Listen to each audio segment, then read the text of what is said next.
Are you tired of procrastinating and feeling overwhelmed by your to-do list?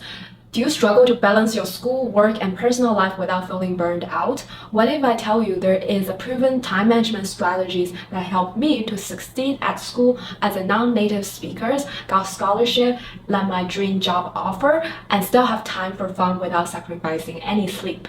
After living in China, US, and Switzerland, I've learned the best time management strategy from the 3 different cultures, and in today's video, I will combine what I've learned into a holistic time management system that will actually works. And before I get to the ultimate time management system, let's take a quick look at how these 3 different cultures are different, how they approach productivity differently, and what we can learn from them.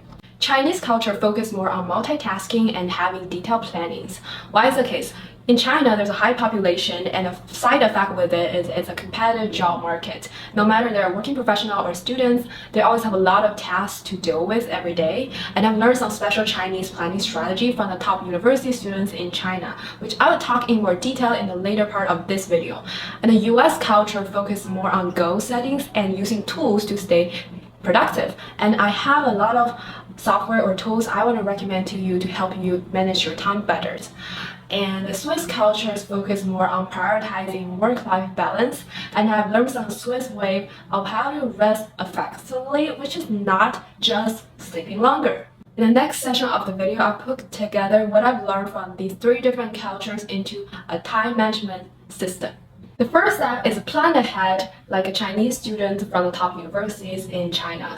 This planning strategy, I've been using it for over 10 years and super effective. I think the main point you need to remember is plan ahead, spread out the tasks, which means break down the bigger tasks into smaller tasks and get started early. This is how you can apply it. First, you can have a long-term goals.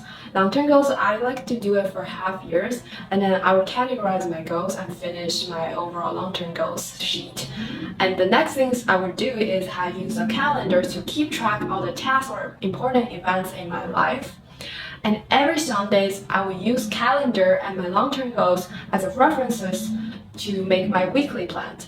The weekly plan, the logic behind weekly plan is basically break down the bigger tasks into smaller, achievable tasks you can work on a daily basis. Let me give you an example. Let's say I have a marketing project due soon.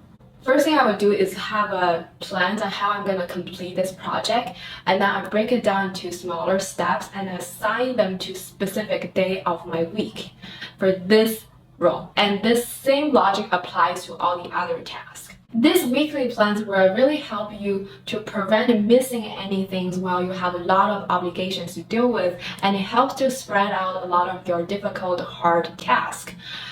And after you're done with the weekly plan, then you can use that as a references to do your daily plans. Feel free to adjust the time slot based on your need, because I always have a lot of tasks to deal with at the same time, so I like to use an hour. How you can time this, like how estimate how many hours you needed to complete certain tasks, is just do it at a regular speed, time yourself, and add 30 minutes to the original time. Let's say I need to spend an hour to complete a report, then I will give myself an hour 30 minutes on the planning sheet to do the task. So you also need to make your planning like realistic. Also, having this sense of time can really help you to focus on your work. How to rest effectively like a Swiss. Resting effectively does not mean you need to sleep longer. 7 to 8 hours of sleep is enough for adult. It really means listen to your biological clock. Throughout the day, you definitely have a short period of time where you feel very sleepy and drowsy. I recommend you to take a 15 to 20 minutes nap for that time.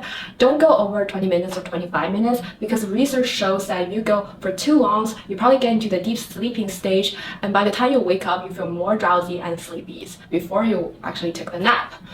And if you're feeling mentally exhausted, not really physically exhausted, this usually happens right after you study for a long time. I would recommend you to do a short walk or do a HIIT, any exercise to kind of refresh your brain, because it can help to raise the dopamine in your mind, in your brains, and it really can help you to refresh your mental state. And if you're feeling super exhausted from like mentally and physically, when you get home, do a hot spa or hot shower, and the temperature of the water can actually help you to relax and release some physical stress. If you're just feeling burned out for this period of your life because of work or studies, plan a trip ahead as a reward for yourself. Whenever you feel super burned out, you can't do it anymore, look at the trip and thinking about that I need to get these things done to enjoy the trip. I have something to looking forward to. So this trip can really help you to motivate yourself. I hope you find this video helpful. If you want to learn more about how to better manage your time and become productive, remember to subscribe to my channels. I will share more practical tips with you in my future videos. And if you like the video, please give me a thumbs up and I'll see you next time.